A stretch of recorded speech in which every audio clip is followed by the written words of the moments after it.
मैंने अचानक लिन मुलान को बचा लिया, जो कि अगवा हुई एक रईस वारिस थी।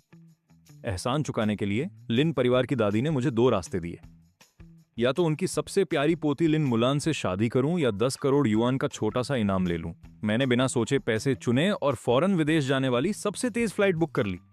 मैं बस जल्द से जल्द उस रईस लिन मुलान से दूर भागना चाहता था जिसे मैंने बचाया था, क्योंकि मेरा पुनर्जन्म हुआ था। पिछले जन्म में लिन मुलान को बचाने के बाद मैंने दिन में 5 नौकरियां की और बड़ी मेहनत से उसे एक लाडली राजकुमारी की तरह पाला। लेकिन वापस मिलने के बाद उसने किसी को भी उस कड़वी याद का जिक्र करने तक की इजाजत नहीं दी। ये देखते हुए कि मैंने लिन परिवार पर बड़ा एहसान किया है, दादी ने मुझसे पूछा कि मुझे क्या चाहिए। मैंने बेवकूफी में कह दिया कि मैं उससे शादी करना चाहता हूं और जिंदगी भर उसका ख्याल रखना चाहता हूं। पर मैं ये नहीं जानता था कि लिन परिवार में वापस आने वाले दिन से ही लिन मुलान को बीजिंग के मशहूर शहजादे जी बाई यांग से प्यार हो गया था। शादी के बाद वो मुझसे बेरुखी से पेश आती और जब भी मेरा हाथ छूती तो उसे धोने के लिए तुरंत बाथरूम भाग जाती थी। बाद में वो गर्भवती हो गई। अपने प्रेमी को बदनामी से बचाने और उसके साथ रहने के लिए उसने खुद अपने हाथों से मुझे खाई से नीचे धकेल दिया। मरने से पहले वो अपनी हिल्स में खून के पास आई और ताना मारा, गुची, तुम गरीबी की बदबू से भरे एक कंगाल इंसान हो। क्या तुम लिन मुलान के पति बनने के लायक भी हो? मेरी पहली पसंद हमेशा से यांग ही रहेगा और तुम जैसे तो कोई भी हो सकते हैं। जब दोबारा मेरी आंखें खुली, मैं उसी दिन में वापस आ गया था जब बूढ़ी मिसेज लिन ने मुझसे इनाम मांगा था। इस बार मैंने अपनी उम्मीदें छोड़ दी और मुलान की तरफ देखा तक नहीं। मुझे कुछ नकद चाहिए और साथ ही अमेरिका का एक हवाई टिकट। सिर्फ कुछ पैसे। गुशा, क्या तुम मेरे साथ कोई चाल चल रहे हो? लिन मुलान की वो तीखी आवाज लिन परिवार के उस आलीशान विला की खामोशी को चीर गई।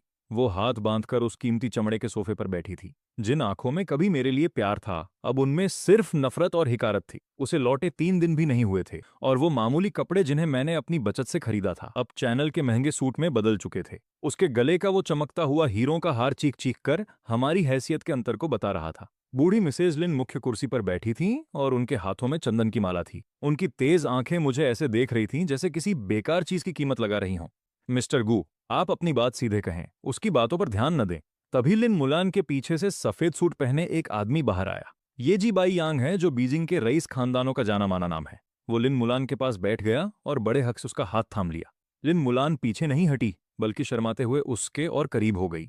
जी बाई यांग ने मेरी तरफ देखा और उसके होठों पर एक जहरीली मुस्कान आ गई। मिस्टर गू ने मुलान को बचाया है, तो जाहिर है कि वो इसके बदले में कुछ मुआवजा जरूर चाहेंगे। पर मैं ये जानना चाहता हूं कि मिस्टर गू की भूख आखिर कितनी बड़ी है। उसने जानबूझकर भूख शब्द पर जोर दिया था। उसकी आंखों में मेरे लिए सिर्फ दिखावे का रहम और तिरस्कार था। मैंने शांति से उन तीनों को देखा। उस खाई से गिरने का खौफनाक दर्द और टूटकर बिखर जाने का एहसास आज भी मेरी रगों में जिंदा था। लिन मुलान के वो शब्द कि तुम जैसा गरीब मेरे पति बनने के काबिल कैसे हो सकता है, आज भी मेरे कानों में गूंज रहे थे।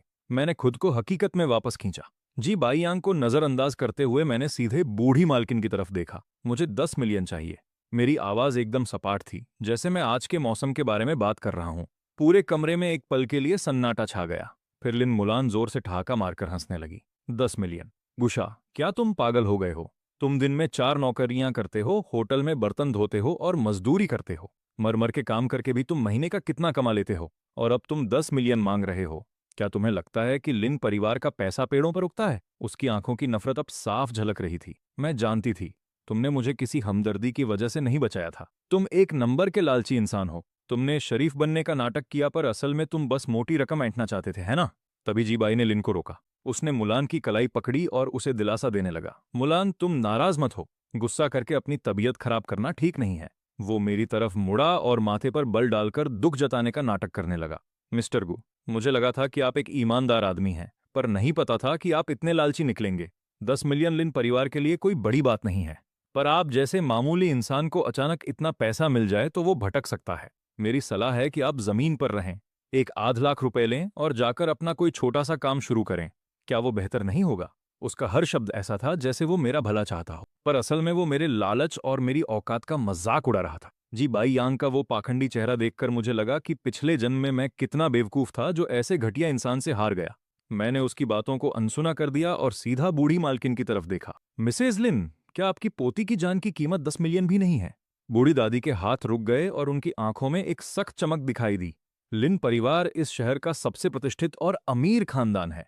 अगर बाहर ये बात फैली कि उनकी बेटी की जान बचाने वाले को सिर्फ एक आध लाख देकर टाल दिया गया, तो हमारी क्या इज्जत रह जाएगी? ठीक है, 10 मिलियन मैं तुम्हें दूंगी, उनकी आवाज में एक भारीपन और हुक्म था जिसे कोई टाल नहीं सकता था। दादी, लिन मुलान घबरा गई और पैर पटकने लगी। आप इसकी इतनी बेतुकी मांग कैसे मान सकती हैं? इस जैसे कंगाल आदमी को क्या पता कि इतने पैसों का क्या करना है। दादी ने हाथ उठाकर मुलान को चुप करा दिया। वो मुझे घूरने लगी और उनका लहजा बर्फ जैसा ठंडा था। गुची, मैं तुम्हें 10 मिलियन दे सकती हूँ, पर ये पैसे लेने के बाद तुम्हें एक समझौते पर दस्तखत करने होंगे। आज के बाद तुम कभी किसी से ये जिक्र नहीं करोगे कि तुमने मुलान को बचाया था, और न ही तुम कभी दोबारा मुलान या लिन परिवार के सामने किसी भी बहाने से आओगे। क्या तुम ये कर सकते हो? मैंने बिना किसी हिचकिचाहट के सर हिला दिया। बिल्कुल, मैं तो आपसे भी ज्यादा यही चाहता हूं कि इस जन्म में हमारा दोबारा सामना न हो। लिन मुलान सन्न रह गई। शायद उसे उम्मीद नहीं थी कि मैं इतनी आसानी से मान जाऊंगा। उसे लगा था कि मैं उसके पैरों में गिरकर गिड़गिड़ाऊंगा और बेशर्मों की तरह उसे चिपका रहूंगा। बुची, नाटक बंद करो। क्या तुम्हें लगता है कि पैसे लेकर तुम्हारी गंदी नाली जैसी नीच औकात की बदबू मिट जाएगी? मेरी नजरों में तुम हमेशा एक गिरे हुए गरीब ही रहोगे। तभी जी बाई यांग ने अपनी जीत की खुशी में बात काटी। मिस्टर गू, मुलान की बातें कड़वी जरूर हैं पर सच हैं। अपनी हैसियत से बाहर कदम मत बढ़ाओ। पैसे लो और वापस अपनी उसी कीचड़ भरी दुनिया में चले जाओ। मैं उन्हें एक सुर में गाते हुए देख रहा था और मुझे उन पर हंसी आ रही थी। पैसे कब तक मिल जाएंगे? मैंने उनके मजाक को अनसुना करते हुए दादी की तरफ देखा। मैं बैंक को चेक तैयार करने के लिए कह दूंगी, दादी ने कहा, पर मैंने जवाब दिया कि मुझे बैंक ट्रांसफर चाहिए, चेक नहीं। चेक रुकवाए जा सकते हैं और मैं उन्हें अपने ऊपर हावी होने का मौका नहीं देना चाहता था। दादी ने मुझे गौर से देखा और फिर मान गई। ठीक है, कल दोपहर अपनी पहचान के कागजात लेकर ऑफिस आ जाना और एग्रीमेंट साइन कर देना। मैं बिना रुके दरवाजे की तरफ मुड़ गया। कल दोपहर मिलते हैं। पैसे मिलते ही मैं गायब हो जाऊंगा और दुआ करता हूं कि आप दोनों की जोड़ी सलामत रहे। अगले दिन दोपहर को मैं वक्त पर लिन ग्रुप के ऑफिस पहुंच गया। उस समझौते की शर्तें बहुत सख्त थीं, जैसे मेरा मुलान का नाम लेने तक का हक छीन लिया गया हो। मैंने उसे ठीक से पढ़ा भी नहीं और सीधे अपने दस्तखत कर दिए। तभी मेरे फोन पर एक मैसेज आया। मेरे खाते में 10 मिलियन जमा हो चुके थे। उन नंबरों को देखकर मैंने एक ठंडी आह भरी। अब इस पल से मैं पूरी तरह आजाद था। मैं लिन ग्रुप की बिल्डिंग से बाहर आया और टैक्सी लेकर अपने उस छोटे से बेसमेंट वाले कमरे में लौट आया। इस जगह में मेरे पिछले जन्म की सारी मेहनत और सारा दर्द बसा था। कोने में रद्दी कागजों का एक ढेर लगा हुआ था। मैंने लिन मुआन के लिए न्यूट्रिशनल सप्लीमेंट्स खरीदने के लिए पैसे जमा किए थे। मेज पर रखा वो टूटा हुआ सस्ता कांच का गिलास एक फेरी वाले का तोहफा था, जब मैंने अपने पिता की इकलौती पुरानी घड़ी गिरवी रखकर उसे जुकाम की दवा के पैसे दिए थे। मेरी पिछली जिंदगी में जब लिन मुआन वापस अपने परिवार के पास गई थी, तब वो अपने साथ इस गिलास के अलावा और कुछ नहीं ले गई थी। उसने आंखों में आंसू भरकर कहा था कि ये हमारी साथ बिताई मुश्किलों की इकलौती निशानी है। लेकिन बाद में मुझे पता चला कि वो उस गिलास को सिर्फ इसलिए ले गई थी ताकि जीबाई यंग की हमदर्दी पाने के लिए उसे दिखा सके कि उसने समाज के निचले स्तर पर कितने जुल्म सहे हैं। आखिर में उस कप को जीबाई यंग ने मेरे सामने ही बड़ी बेपरवाही से चकनाचूर कर दिया था। मैंने उस गिलास को उठाया, कूड़ेदान के पास गया और उसे एक जोरदार आवाज के साथ छोड़ दिया। कांच के टुकड़े फर्श पर हर तरफ बिखर गए थे। कूड़े को कूड़ेदान में ही रहना चाहिए। ठीक तभी उस किराए के कमरे का खस्ताहाल लोहे का दरवाजा जोर से धक्का देकर खोला गया। लिन मुआन अपनी नाक ढके हुए नफरत भरी नजरों के साथ दरवाजे पर खड़ी थी। जी बाई यंग उसके पीछे चला आ रहा था। उसने एक साफ सफेद रुमाल पकड़ा हुआ था और खुद को हवा करने का नाटक कर रहा था। तुम सच में ऐसी घिनौनी जगह पर छिपे हुए थे। उबड़ खाबड़ सीमेंट के फर्श पर लिन मुआन की हाई हील्स की चुभने वाली आवाज गूंज रही थी। ये बदबू तो किसी गंदे नाले से भी ज्यादा घिनौनी है। जी बाई यंग ने हल्के से माथे पर बल डाला और उसका अंदाज घमंड से भरा हुआ था। वार्नर, मैंने तुमसे कहा था कि ऐसी जगह पर मत आया करो। इस माहौल में अगर तुम एक सेकंड भी और रुकी तो तुम्हें भयंकर इन्फेक्शन हो जाएगा। मैंने ऊपर देखे बिना ही अपने कुछ फटे पुराने कपड़ों को समेटना जारी रखा। मिस लिन, आप जैसी महान हस्ती का यहाँ आगमन कैसे हुआ? यहाँ किस लिए आई हैं आप? हमारा लेन देन तो कब का खत्म हो चुका है। लिन मुआन अंदर आई और उसकी नजरें उस छोटे से कमरे के चारों ओर घूमने लगी। जब उसने कूड़ेदान में कांच के टुकड़े देखे तो उसके चेहरे के हाव भाव एकदम बदल गए। गुची, तुमने वो कब तोड़ दिया? उसने कूड़ेदान की तरफ इशारा किया। उसकी आवाज काफी तीखी और कड़वी थी। मैंने अपने कपड़े अपने पुराने कैनवस बैग में ठूंस दिए और जिप बंद कर दी। ये बस एक टूटा हुआ कप है। ये बेकार में जगह घेर रहा था, इसलिए मैंने इसे फेंक दिया। तुम्हें पता ही क्या है? लिन मुआन ने बिना सोचे समझे पलटवार करना चाहा, लेकिन फिर अचानक रुक गई। उसने अपने पास खड़े जी बाई यंग की ओर देखा और अपनी बात वहीं दबा ली। वो जी बाई यंग के सामने अतीत से जुड़ा अपना कोई भी लगाव जाहिर नहीं कर सकती। जी बाई यंग ने लिन मुआन के बदलते भावों को गौर से भांप लिया था। वो आगे बढ़ा और अपने पैर से जमीन पर पड़े टूटे कांच को कुरेदने लगा। उसके होठों पर एक मजाकिया मुस्कान थी। मिस्टर गू वार्नर बहुत जज्बाती लड़की है। चाहे वो कूड़ा ही क्यों न हो, उसे उसमें भी कोई मतलब मिल ही जाता है। तुम उसे इतनी बेरहमी से कैसे तोड़ सकते हो? तुम वाकई बहुत बेमुरवत इंसान हो। उसने लंबी सांस ली, अपने बटुए से 100 येन का नोट निकाला और उसे किसी भिखारी को भीख देने की तरह मेरे पैरों के पास फेंक दिया। 100 येन में तुम इन सस्ते और घटिया खिलौनों की एक पूरी टोकरी खरीद सकते हो। इसे वार्नर की तरफ से मुआवजा समझकर रख लो। अपने चेहरे पर यह पत्थर जैसा भाव मत बनाओ। वो उड़ता हुआ नोट मेरे कैनवस बैग पर जा गिरा। मैंने अपना काम रोका, धीरे से सीधा खड़ा हुआ और जी बाई यंग की तरफ बर्फीली नजरों से देखा। यंग मास्टर जी, आपका पैसा बहुत गंदा है, मुझे इससे घिन आती है। जी बाई यंग का चेहरा तुरंत गुस्से से तमतमा उठा। गूची, अपनी किस्मत को हद से ज्यादा मत आजमाओ। तुम्हें क्या लगता है कि सिर्फ 10 मिलियन होने से तुम मेरी बराबरी कर सकते हो? मेरी नजरों में तुम अभी भी एक मामूली कीड़े हो जिसे सिर्फ अपनी पूंछ हिलाना आता है। लिन मुआन तुरंत जी बाई यंग के बचाव में खड़ी हो गई और मुझे घूरने लगी। गूची, तुम्हें आखिर हो क्या गया है? बाई यंग ने मेहरबानी करके तुम्हें पैसे दिए और तुम उसे ही बुरा भला कह रहे हो। अभी पैसे उठाओ और बाई यंग से माफी मांगो। उसका ये खुद को सही समझने वाला तरफदारी भरा बर्ताव बिल्कुल वैसा ही है जैसा मेरी पिछली जिंदगी में था। मैं तिरस्कार से मुस्कुराया, अपना पैर उठाया और सीधे उस 100 येन के नोट पर रखकर उसे जोर से कुचल दिया। माफी मांगू? क्या वो इसके लायक भी है? लिन मुआन, क्या तुम्हें वाकई लगता है कि पूरी दुनिया तुम्हारे चारों ओर घूमती है? मैं अंधा था इसलिए तुम्हारे नखरे उठाता था। अब मेरी नजरों में तुम्हारी कीमत इस कूड़ेदान में पड़े कांच के एक टुकड़े जितनी भी नहीं है। लिन मुआन की आंखें तुरंत फटी की फटी रह गईं। उसे अपनी कानों पर यकीन ही नहीं हो रहा था। वो ये बात हजम नहीं कर पा रही थी कि गूची, जो कभी उसकी हर बात मानता था, उसकी मुझसे इस लहजे में बात करने की हिम्मत कैसे हुई? तुम्हारी मुझसे इस तरह बात करने की हिम्मत कैसे हुई? वो गुस्से से कांप रही थी और उसने मुझे थप्पड़ मारने के लिए हाथ उठाया। मैंने उसकी कलाई इतनी जोर से पकड़ी कि वो दर्द से करा उठी। मिस लिन, अपना ये घमंडी चेहरा मेरे सामने से हटा लीजिए। मैंने झटके से उसका हाथ अपनी तरफ से हटा दिया। अपने इस पालतू कुत्ते को लो और मेरे घर से दफा हो जाओ, वरना मुझे पुलिस बुलाने और तुम पर जबरन घर में घुसने का इल्जाम लगाने में कोई परवाह नहीं होगी। ये देखकर जी बाई यंग तुरंत लिन मुआन को संभालने के लिए लपका और मुझे गुस्से से घूरते हुए बोला, गूची, तुम बस इंतजार करो। जिंगझो में अगर तुमने मुझ जी बाई यंग को नाराज किया है तो मेरे पास तुम्हें तड़पाने के 100 तरीके हैं। मैंने अपना कैनवस बैग उठाया और उसे अपने कंधे पर लटकाकर बिना किसी डर के उसकी आंखों में देखा। मैं हमेशा तैयार हूं, बस डर इस बात का है कि तुम में इतनी काबिलियत ही नहीं है। मैं उन दोनों को वहीं पीछे छोड़ते हुए उस किराए के कमरे से बाहर निकल गया। गुची, तुम इतने बदतमीज और निर्दयी कैसे हो गए? ये तो सरासर नाइंसाफी है। मेरे पीछे से लिन मुआन की झुंझलाई हुई आवाज आई, लेकिन मैंने पीछे मुड़कर देखा तक नहीं। किराए का कमरा छोड़ने के बाद मैं सीधे एयरपोर्ट के पास वाले एक साधारण होटल में चला गया। मेरी फ्लाइट आज से ठीक 6 दिन बाद की थी। मुझे बस कुछ दिन शांति से इंतजार करना था। हालांकि लिन परिवार का मुझे इतनी आसानी से जाने देने का कोई इरादा नहीं था। तीसरे दिन की शाम को मेरे दरवाजे पर एक जोरदार दस्तक हुई। काले सूट पहने 2 बॉडीगार्ड हाथ में एक सस्ता सूट लिए बाहर खड़े थे। मिस्टर गू, पुरानी मालकिन का हुक्म है कि आपको लिन परिवार के कार्यक्रम में शामिल होना ही होगा। आज रात परिवार की तो सिर्फ रखे गए शुक्रिया भोज में आपका आना जरूरी है। बॉडीगार्ड का लहजा बहुत सख्त था और उसमें बहस की कोई गुंजाइश नहीं थी। मैंने माथे पर बल डाला, समझौता साइन हो चुका है और मुझे पैसे भी मिल गए हैं। किसी शुक्रिया भोज में शामिल होने की मेरी कोई मजबूरी नहीं है। बॉडीगार्ड तिरस्कार से मुस्कुराया। मालकिन ने कहा है कि अगर आप नहीं गए तो उनके पास उस कंस्ट्रक्शन कंपनी को बर्बाद करने के बहुत से तरीके हैं जहां आप काम करते थे। मैंने सुना है कि वहां के लोग आपका बहुत ख्याल रखते थे। मेरी आंखें ठंडी पड़ गईं। मिसेज लिन अब मासूम लोगों के जरिए मुझे धमका रही हैं। मेरी पिछली जिंदगी में उस ठेकेदार ने मेरे सबसे मुश्किल वक्त में मुझे कुछ 100 येन उधार दिए थे। भले ही मैं पत्थर दिल हूं, लेकिन मैं अपने मददगार को मुसीबत में नहीं डालूंगा। ठीक है, मैं चलूंगा। मैंने वो सूट लिया और उनके सामने ही उसे पहन लिया। वो सूट जाहिर तौर पर 2 साइज छोटा था। उसका कपड़ा खुरदरा था और मैं उसमें एक मजाकिया जोकर जैसा लग रहा था। लिन परिवार जानबूझकर मुझे उस दावत में शर्मिंदा करना चाहता है ताकि जी बाई यंग की महानता को उभारा जा सके। रात के ठीक 8 बजे मुझे बॉडीगार्ड्स की निगरानी में दावत में ले जाया गया। ये जिंगझोउ के सबसे आलीशान होटल का हॉल था। वो शानदार हॉल सजी धजी औरतों और चमकते रेशमी लिबासों से भरा हुआ था। अंदर कदम रखते ही सब मुझे अजीब नजरों से देखने लगे। ये कौन है? इतने घटिया कपड़ों में ये अंदर कैसे आ गया? सुना है इसी ने लिन परिवार की बड़ी बेटी की जान बचाई थी। ये तो वही बात हुई कि जैसे कोई मेढक हंस का मांस खाने का ख्वाब देख रहा हो। इसे तो अपनी औकात का अंदाजा तक नहीं है। बिल्कुल सही कहा आपने। जी शाओ के मुकाबले तो इसकी और उनकी दुनिया ही अलग है। ये कड़वे ताने बिना किसी रोक टोक के मेरे कानों में पड़ रहे थे। मैं बिना कोई प्रतिक्रिया दिए चुपचाप कोने में रखे सोफे की तरफ चल दिया। मैं वहां बैठ गया और मेज से पानी का एक गिलास उठा लिया। कुछ ही देर बाद भीड़ में एक जोरदार हलचल मच गई।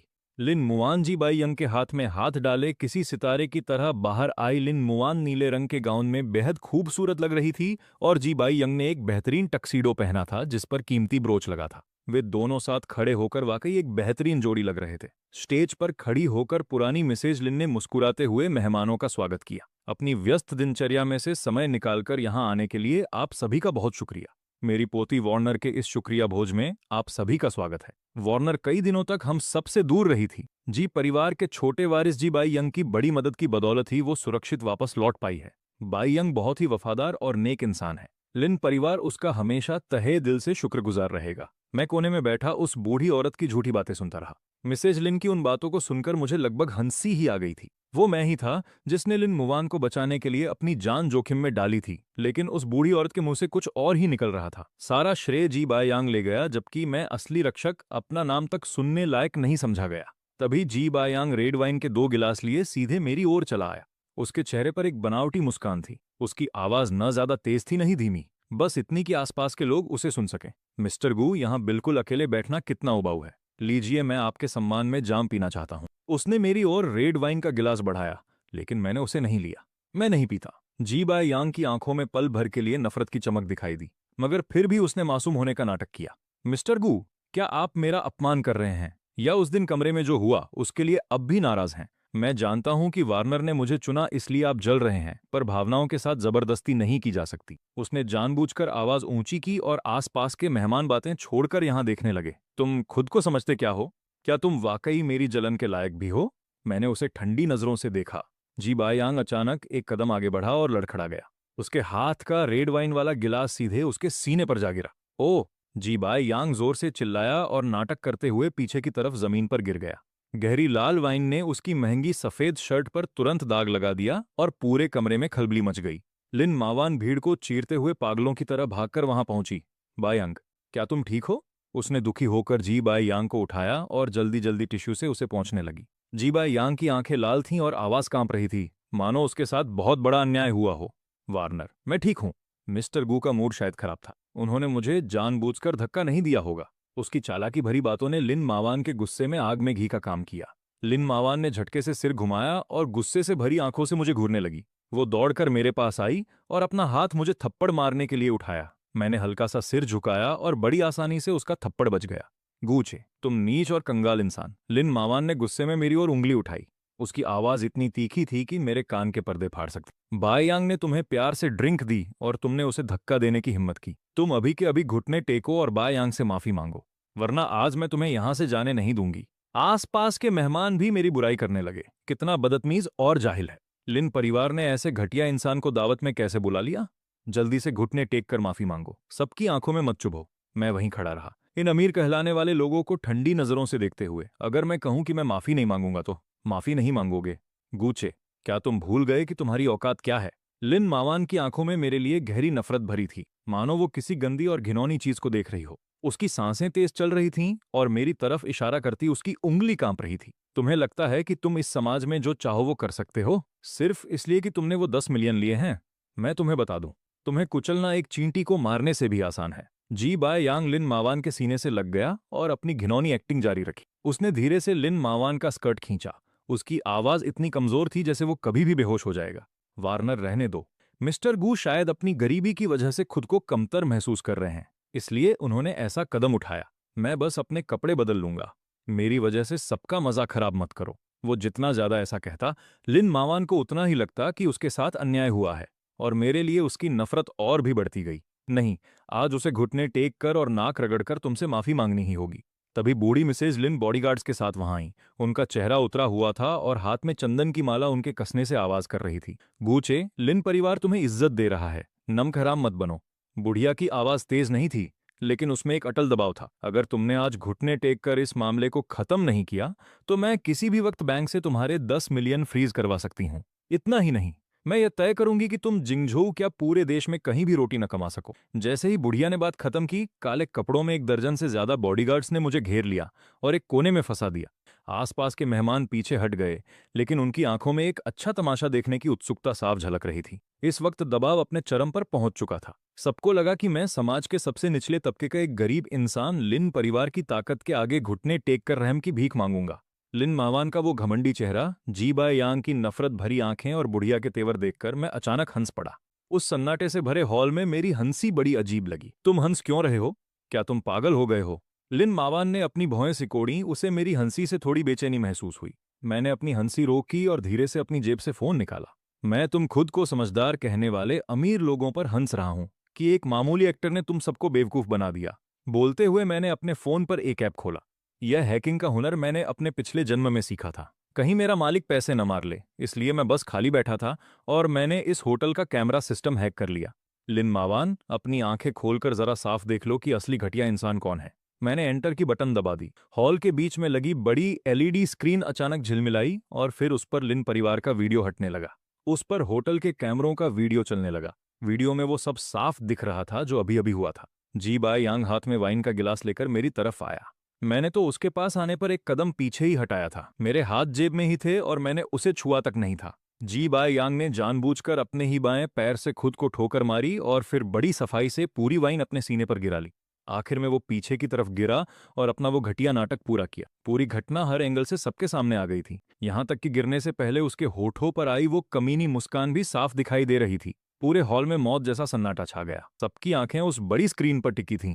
उनके चेहरों के हाव भाव देखने लायक थे। जो मेहमान अभी मुझे घुटने टेकने को कह रहे थे, अब उनके गले में जैसे कुछ फंस गया हो। एक शब्द भी नहीं निकल रहा था। मैंने फोन वापस जेब में रखा और हाथ बांधकर जी बाय यांग की तरफ मुस्कुराते हुए देखा, जिसका चेहरा फक पड़ चुका। मिस लिन, आपकी एक्टिंग वाकई काबिले तारीफ है, मगर कुछ कमी रह गई। तुम्हारी तुम्हारी हिम्मत कैसे हुई मेरे खिलाफ चाल चलने की? जी बाय यांग का वो मासूम चेहरा पल भर में बदल गया। उसकी आवाज वैसी ही तीखी थी जैसे किसी बिल्ली की पूंछ पर पैर रख दिया गया हो। उसने लिन मावान को धक्का दिया और स्क्रीन की तरफ इशारा करते हुए चिल्लाया कि यह वीडियो नकली है, तुमने इसे खुद बनाया है। स्क्रीन पर वीडियो बार बार चल रहा था। हर बार का प्ले जी बाय यांग के चेहरे पर एक करारे तमाचे जैसा था। मेहमान आपस में खुसर पुसर करने लगे।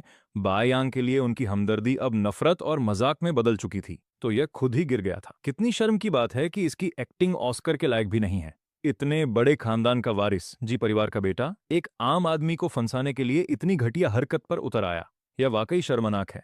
लिन परिवार ने इस बार सच में गलती कर दी, ऐसे धोखेबाज को चुनकर। ये बातें लिन मावान के कानों में सुइयों की तरह चुभ रही थीं। उसका चेहरा पीला पड़ गया और शरीर कांपने लगा। उसे बहुत शर्मिंदगी महसूस हो रही थी, मगर उसकी पहली प्रतिक्रिया अब भी मुझसे माफी मांगने की नहीं थी। गूचे, तुम इतने चालाक कैसे हो सकते हो कि छिपकर वीडियो रिकॉर्ड कर रहे थे? लिन मावान अचानक मुड़ी और मुझे बुरी तरह घूरने लगी। तुम बस बाय यांग का नाम खराब करना चाहते हो ना? तुम नीच लोग, तुम्हारी सोच कितनी घटिया है। उसकी ऐसी जिद्दी और नासमझ हालत देखकर मुझे सिर्फ और सिर्फ हंसी आ रही थी। लिन मावान, अगर तुम्हें अपना दिमाग इस्तेमाल नहीं करना है तो इसे किसी जरूरतमंद को दान कर दो। मैंने पास की मेज से एक माइक उठाया और मेरी आवाज पूरे हॉल के स्पीकरों में गूंज उठी। उसने पहले मुझे उकसाया था, उसने खुद पर वाइन गिराई।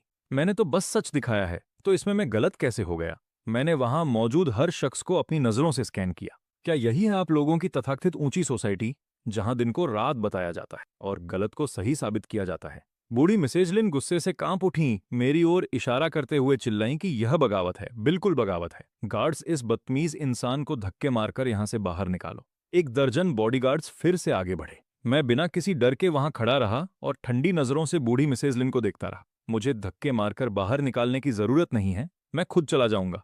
मुझे लिन परिवार से अपने 1 करोड़ रुपए पहले ही मिल चुके हैं। अब से मुझ गुची का लिन मावान या लिन परिवार के साथ कोई वास्ता नहीं रहेगा। मैं तुम्हारे इस घिनौने सर्कल में एक दिन भी और नहीं रहना चाहता। मैंने मेज पर जोर से माइक्रोफोन पटक दिया, जिससे कान फोड़ने वाली आवाज गूंज उठी। मैं पलटा और तेजी से बैंक्वेट हॉल के दरवाजे की तरफ बढ़ने लगा। मैं जहां से भी गुजरा, बॉडीगार्ड्स मेरे दबदबे से सहम गए और उन्होंने अपने आप ही मेरे लिए रास्ता छोड़ दिया। लिन मावान मेरी मजबूत पीठ को देखती रही और अचानक उसके दिल में एक अजीब सा खालीपन महसूस हुआ, जैसे कोई चीज जो उसकी थी अब उसके काबू से बाहर हो रही हो।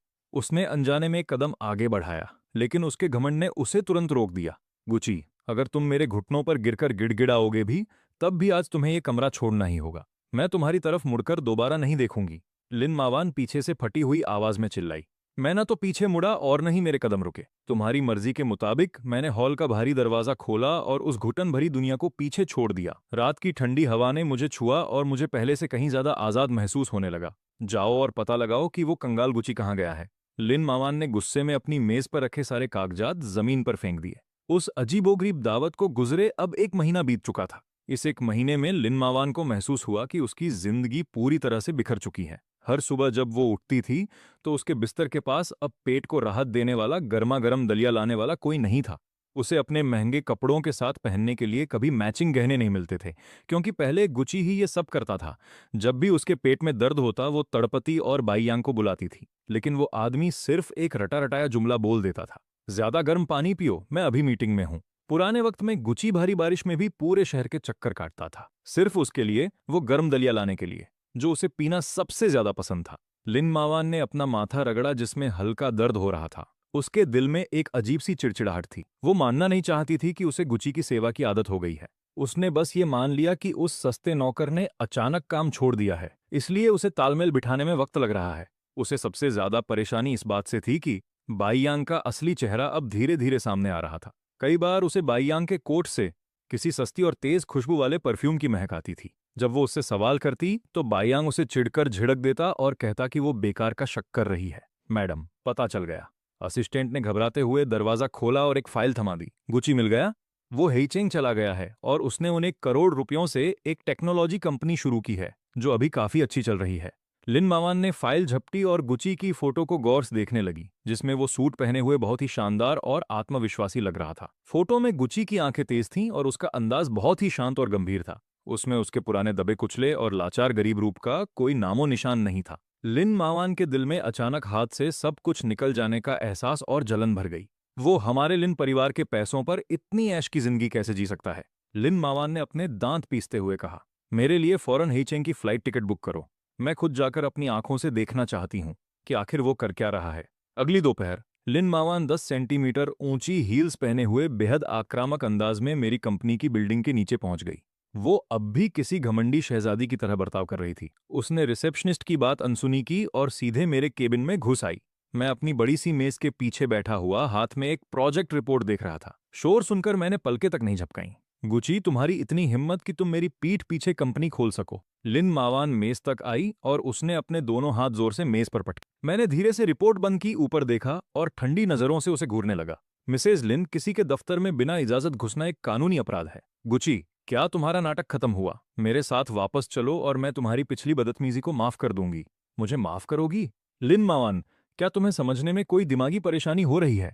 मैं कुर्सी पर पीछे की ओर झुका और उसे ऐसे देखने लगा जैसे किसी पागल को देख रहा हूं। लिन मावान अवाक रह गई और उसका चेहरा लाल हो गया। वो मुझे गौर से देखती रही, जैसे मेरे चेहरे पर किसी बनावटीपन को ढूंढने की कोशिश कर रही हो, लेकिन उसे निराशा हाथ लगी।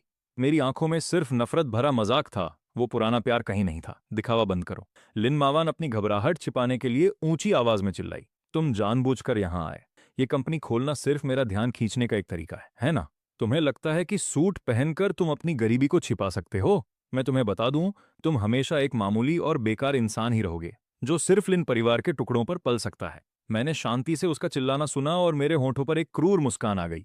पिछले जन्म में उसने इसी घमंड भरे लहजे में मुझे मिट्टी में मिला दिया था। मैं खड़ा हुआ और धीरे से मेज के पास जाकर उसके सामने खड़ा हो गया। मेरा कद और मेरा रुतबा उसे छोटा महसूस कराने लगा। लिन मावान अनजाने में एक कदम पीछे हट गई। लिन मावान, तुम्हें क्या लगता है कि तुम्हारी पहली पसंद हमेशा बाईयांग ही रहेगा? मैंने उसकी आंखों में देखकर वही शब्द दोहराए जो उसने पिछले जन्म में पहाड़ की चोटी पर मुझसे कहे थे। और मैं, ये मामूली गरीब आदमी, सिर्फ तुम्हारा बैकअप बनने के लायक हूं। लिन मावान एकदम सुन्न पड़ गई और अपनी जगह पर जम गई। वो फटी आंखों से मुझे देख रही थी और बुरी तरह डरी हुई थी। ये बातें तो उसने सिर्फ अपने दिल के सबसे अंधेरे कोने में सोची थीं, जो उसने कभी किसी से नहीं कही थीं। उसे समझ नहीं आ रहा था कि मैं उसके दिल के सबसे गंदे राज को इतनी सटीकता से कैसे जान गया। तुम्हें कैसे पता? उसके होंठ कांप रहे थे और वो एक पूरा जुमला तक नहीं बोल पा रही थी। मैंने उसे संभलने का एक भी मौका नहीं दिया। मैं उसे अपनी बातों से चोट पहुंचाता रहा। तुम्हें क्या लगता है कि तुम कोई बहुत बड़ी शहजादी हो? तुम बस एक एहसान फरामोश, मतलबी और पत्थर दिल इंसान हो। तुम मेरी कुर्बानियों का फायदा उठाती हो और फिर मेरी ही औकात को नीचा दिखाती हो। तुम बाईयांग की ताकत को पसंद करती हो, लेकिन उसके गिरे हुए किरदार को नहीं देख पाती। अब मेरी नजरों में तुम्हारी अहमियत सड़क के किसी आवारा कुत्ते से भी कम है। लिन मावान की हिम्मत पूरी तरह से जवाब दे गई। उसने अपने कान बंद कर लिए और पागलों की तरह अपना सिर हिलाने लगी। नहीं, ऐसा नहीं है, तुम बकवास कर रहे हो। मैं उसकी ये हालत और ज्यादा नहीं देखना चाहता था, इसलिए मैंने इंटरकॉम का बटन दबाया। सिक्योरिटी, ऊपर आओ और इस पागल औरत को दफ्तर से बाहर निकालो। आधे मिनट के अंदर 2 हट्टे कट्टे गार्ड्स अंदर आए और उन्होंने लिन मावान को दोनों तरफ से पकड़ लिया। मुझे छोड़ो, जानते हो मैं कौन हूं? मैं लिन परिवार की सबसे बड़ी बेटी हूं। लिन मावान ने उनसे छूटने की पूरी कोशिश की। गुस्से और डर की वजह से उसका मेकअप पूरी तरह खराब हो चुका था। मैं अपनी कुर्सी पर वापस बैठ गया और फिर से फाइल पढ़ने लगा। इसे बाहर फेंको। इस तरह के कचरे को मेरी कंपनी में दोबारा मत आने देना। तुम्हारी हिम्मत कैसे हुई मुझे कचरा कहने की? गुची, तुम इसके लिए बहुत पछताओगे। लिन मावान बहुत बुरी हालत में वापस चिंगझाऊ पहुंची, जहां उसे एक ऐसी खबर मिली जिसने लिन परिवार को तबाह कर दिया। जी बाइयांग बड़ी मुसीबत में फंस गया है। उसने न सिर्फ कई औरतों के साथ गुपचुप रिश्ते रखे थे, बल्कि उस पर लिन परिवार के प्रोजेक्ट से करोड़ों की धोखाधड़ी का शक भी था। सच सामने आने के बाद पुलिस ने बाइयांग को गिरफ्तार कर लिया। वो एक गैरकानूनी जुआ घर में पार्टी कर रहा था। इस खबर ने चिंगझाऊ के पूरे बिजनेस जगत को हिलाकर रख दिया। लिन ग्रुप के शेयर मिट्टी में मिल गए। 10 मिनट में ही कंपनी की बाजार वैल्यू अरबों में गिर गई। बूढ़ी मिसेज लिन को स्ट्रेस की वजह से लकवा मार गया और वो आईसीयू में बेहोश पड़ी हैं। लिन मावान पूरी तरह घबरा गई और बाइयांग से सवाल करने जेल पहुंच गई। जेल की सलाखों के पीछे बाइयांग का वो शरीफ और सभ्य चेहरा अब गायब था। उसका चेहरा बिगड़ा हुआ था और उसकी आंखें किसी जहरीले सांप की तरह खौफनाक थीं। तुम यहाँ क्या करने आई हो? क्या मेरा मजाक उड़ाने आई हो? बाइयांग उस पर बुरी तरह चिल्लाया। लिन मावान रोने लगी और जोर जोर से कांच पीटने लगी। बाइयांग, तुमने ऐसा क्यों किया? तुमने मुझसे झूठ क्यों बोला? तुमने लिन परिवार को क्यों बर्बाद किया? बाइयांग अचानक पागलों की तरह हंसने लगा। वो तब तक हंसता रहा जब तक उसकी आंखों में आंसू नहीं आ गए। झूठ बोला? अरे ये तो तुम्हारी बेवकूफी थी। तुम्हें सच में लगा कि मैं तुम जैसी इस्तेमाल की हुई चीज की तरफ देखूंगा भी? अगर लिन परिवार की दौलत का लालच न होता तो क्या मैं तुम जैसी बेवकूफ को झेलता, जो असल में खुद दूसरों के आगे हाथ फैला रही है? उसका हर शब्द किसी तेज चाकू की तरह लिन मावान के दिल के आर पार हो रहा था। वो जमीन पर गिर पड़ी और उसे ऐसा महसूस हुआ जैसे उसकी पूरी दुनिया उजड़ गई हो। सिर्फ इसी पल उसे जी बाइयांग का असली चेहरा दिखाई दिया। निराशा के उस गहरे अंधेरे में लिन मुलान पागलों की तरह मुझे याद करने लगी। उसे वो गुशा याद आया जो उसके लिए एक छोटा सा केक खरीदने के लिए दिन में कई नौकरियां करता था। उसे वो गुशा याद आया जो उसकी बीमारी में रात रात भर उसके सिरहाने बैठा रहता था और एक पल के लिए भी आंखें नहीं मूंदता था। पछतावे का वो जहर अब एक जहरीले सांप की तरह उसे अंदर ही अंदर डस रहा था। बीजिंग में पतझड़ की एक शाम थी और मूसलाधार बारिश हो रही थी। मैंने अभी अभी बिजनेस की एक बहुत जरूरी मीटिंग खत्म की थी। बातचीत खत्म करके मैं अपनी मैबैक की पिछली सीट पर बैठा होटल वापस जाने की तैयारी कर रहा था। कार अभी अंडरग्राउंड पार्किंग से बाहर निकली ही थी कि ड्राइवर ने अचानक जोर से ब्रेक लगाए। मिस्टर गू, रास्ते में कोई बारिश में घुटनों के बल बैठकर रास्ता रोके खड़ा है। मैंने खिड़की का शीशा नीचे किया और बेरुखी से बाहर देखा। लिन मुलान मूसलाधार बारिश में पूरी तरह भीगी हुई थी और कार के सामने एक भीगे हुए चूहे की तरह घुटनों के बल बैठी थी। उसके वो खूबसूरत बाल अब उसके चेहरे पर चिपके हुए थे और उसके कपड़े कीचड़ से सने हुए थे। शीशा नीचे होता देख वो लड़खड़ाते हुए कार के दरवाजे की तरफ आई और उसके किनारे को मजबूती से पकड़ लिया। गुशा, मुझसे गलती हो गई। मुझे सच में एहसास हो गया है कि मैं गलत थी। प्लीज मुझे एक और मौका दे दो। तुम्हें एक और मौका दूं ताकि तुम मुझे फिर से खाई से नीचे धकेल सको। मैंने एक बड़ा काला छाता लिया, कार का दरवाजा खोला और कीचड़ में पड़ी लिन मुलान को नीचे झुककर देखा। छाते से टपकती ठंडी बारिश की बूंदें सीधा उसके चेहरे पर गिर रही थीं। लिन मुलान ने अचानक ऊपर देखा और खौफ से मुझे ताकने लगी। जाहिर है उसे मेरे पुनर्जन्म के बारे में कुछ नहीं पता था। उसे बस ऐसा लगा जैसे मेरा चेहरा एक जंग लगी लोहे की आरी की तरह हो, जो धीरे धीरे उसकी रूह को चीर रहा हो और उसे छिपने की कोई जगह न मिल रही हो। क्या तुम ये क्या कह रहे हो? मुझे कुछ समझ नहीं आ रहा। उसके दांत किटकिटा रहे थे और वो अपने बेइंतहा डर को छिपाने की कोशिश कर रही थी। मुझे उसकी इस लाचारी को देखकर मजा आ रहा था। मेरे मन में कोई दया नहीं थी, बस इंतकाम का सुकून था। अगर तुम्हें समझ नहीं आ रहा तो कोई बात नहीं। बस तुम्हें इतना जानने की जरूरत है कि मेरी नजरों में तुम अभी क्या हो। तुम्हारी कीमत कीचड़ के एक गड्ढे के बराबर भी नहीं है। लिन मुलान पूरी तरह टूट गई और फूट फूट कर रोने लगी। वो बिना सोचे समझे आगे बढ़ी और उसने कसकर मेरे पैर पकड़ लिए। उस कीचड़ ने मेरी खास तौर पर सिली हुई पैंट को गंदा कर दिया था। गुशा, मुझे सच में बहुत पछतावा हो रहा है। जी बाइयांग एक जानवर है। उसने मुझसे झूठ बोला और लिन परिवार को बर्बाद कर दिया। दादी अभी भी अस्पताल में है और उनका इलाज चल रहा है और लिन परिवार अब पूरी तरह दिवालिया होने की कगार पर है। गुशा, अब तुम्हारे सिवा मेरा इस दुनिया में कोई नहीं है। उसने अपना चेहरा ऊपर उठाया। उसके आंसू बारिश में मिल रहे थे। वो अपनी इस हालत से मेरे मन में पुरानी हमदर्दी जगाने की कोशिश कर रही थी। गुशा, मैं मां बनने वाली हूं। ये जी बाइयांग का बच्चा है, पर मैं कल ही इसे खत्म कर दूंगी। अगर तुम मुझे अपना लोगे तो मैं तुम्हारी हर बात मानूंगी। मैं तुम्हारी गुलाम बनकर रहूंगी। उसकी ये बेशर्मी भरी बातें सुनकर मुझे घिन आ रही थी। पिछले जन्म में भी उसने इसी बच्चे का बहाना बनाकर मुझे मौत के करीब बुलाया था। वो मुझे खाई के किनारे ले गई और खुद अपने हाथों से मुझे नीचे धकेल दिया था। मैंने अपनी आंखें सिकोड़ी, अपना पैर उठाया और उसे बिना किसी दया के लात मारकर दूर कर दिया। लिन मुलान चीखी और कीचड़ भरे गड्ढे में जा गिरी। लिन मुलान, तुम तो अब मुझसे नफरत पाने के हकदार भी नहीं हो। मैंने नीचे उसकी तरफ देखा और मेरा लहजा बर्फ की तरह ठंडा था। तुम्हारा ये गिड़गिड़ाना और भीख मांगना मुझे नफरत से भर रहा है। मेरी आंखों को गंदा मत करो, दफा हो जाओ यहां से। मैंने अपनी आंखें सिकोड़ी और बिना किसी हिचकिचाहट के उसे लात मारकर दूर फेंक दिया। लिन मुलान की चीख निकली और वो कीचड़ के गड्ढे में जा गिरी और गंदा पानी उछलकर उस पर गिर गया। मैं मुड़ा और कार में बैठ गया। मैंने दोबारा उसकी तरफ मुड़कर भी नहीं देखा। मैंने बेरुखी से ड्राइवर को गाड़ी आगे बढ़ाने का हुक्म दिया। जी मिस्टर गू। फोन की दूसरी तरफ असेन की आवाज हमेशा की तरह शांत और सधी हुई थी। ये खबर एकदम पक्की और भरोसेमंद है। लिन परिवार को अब हर तरफ से नाकामियों का सामना करना पड़ रहा है। देश का कोई भी बैंक अब उन्हें कर्ज देने की हिम्मत नहीं कर रहा है। वो अब विदेश की किसी काली कमाई वाली फाइनेंस कंपनी से संपर्क कर रहे हैं। वो बिचौलियों के जरिए अपने पुराने घर को गिरवी रखकर एक आखिरी कर्ज लेना चाहते हैं। काली कमाई वाली कंपनी, उस पुराने घर की बाजार में क्या कीमत होगी? वैसे तो उसकी कीमत कम से कम 50 करोड़ होगी, पर अब लिन परिवार को पैसों की सख्त जरूरत है। और दूसरी तरफ वो बेरहम ब्लैक गोल्ड कैपिटल वाले हैं। मेरा अंदाजा है कि वो ज्यादा से ज्यादा 20 करोड़ का ही कर्ज देंगे और उस पर ब्याज भी आसमान छूने वाला होगा। 20 करोड़, क्या वो इतने के भी हकदार हैं? असेन, मेरी बात सुनो। अपने सारे संपर्कों का इस्तेमाल करो और तुरंत पता लगाओ कि लिन परिवार ने उस कंपनी के किस आदमी से बात की है और उनकी मुलाकात कब और कहाँ होने वाली है।